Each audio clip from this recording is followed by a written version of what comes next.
So many fabulous flowers and so many colors. The wedding season is exploding and a colorful wedding bouquet is on trend. Let me show you how this one is done. The materials, oh my gosh, I had to start with garden roses. Two of my favorites from gardenrosesdirect.com.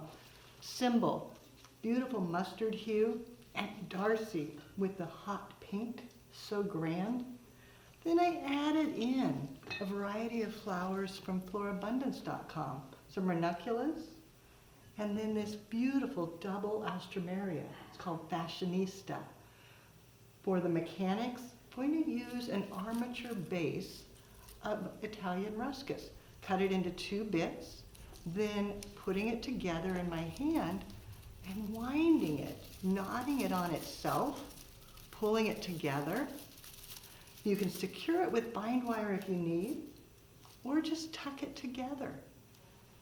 Then a little bit of blooming pittosporum, weaving through the armature from one side to the other to create the nest to support all the flowers.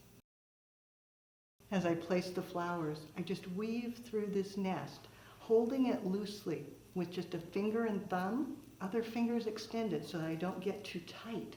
You can drop in the symbol rose, getting it nice and tight to the center because it's big and bulky.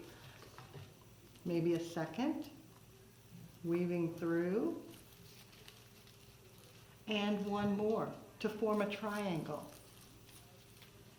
Then coming back, repeating that with the Darcy rose, coming in from the side, weaving through and tucking it. And another.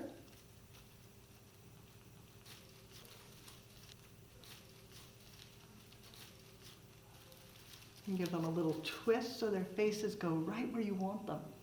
Then coming back, maybe adding buds. The ranunculus buds are so lovely. Just feeding them in, letting them stay a little bit longer. So it gives movement to the bouquet. Angling them, coming around, adjusting, twisting, then coming back with a bloom. Tucking them in, always radiating through that central binding point and holding it loosely with your fingers so it branches out. As you work, turn it in your hand so you see it from different angles. You want to make sure that it looks good all the way around because you never know for sure if someone's going to carry it in a little different angle than you originally designed.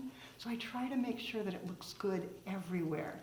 Yes, when you're done, there will be a face that's most appropriate to be the front, but if you work with it and work with it so that everything's beautiful, there can be multiple fronts.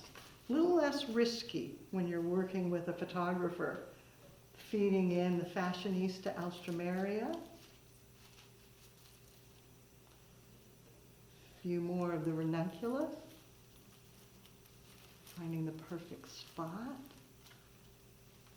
And then coming back with more roses, getting that color throughout.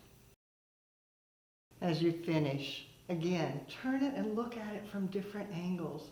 Decide where you might want to feed in another bloom. Maybe grouping ranunculus over on this side. Maybe bringing in another Fashionista back here. Finding the perfect spot to feed it in. Another of the symbol roses coming down. And then just adjust their faces. Get everything looking the way you want. Add in a few more blooms. And then last, after you have everything where you want it, a single umbrella fern tucked at the base makes a wonderful collar. When it's complete, I bind it off and then cut the stems. The recipe from Garden Roses Direct, 2 colors of roses, the Darcy hot pink, 6 stems, and then the symbol, the darker, almost butterscotch, 6 stems.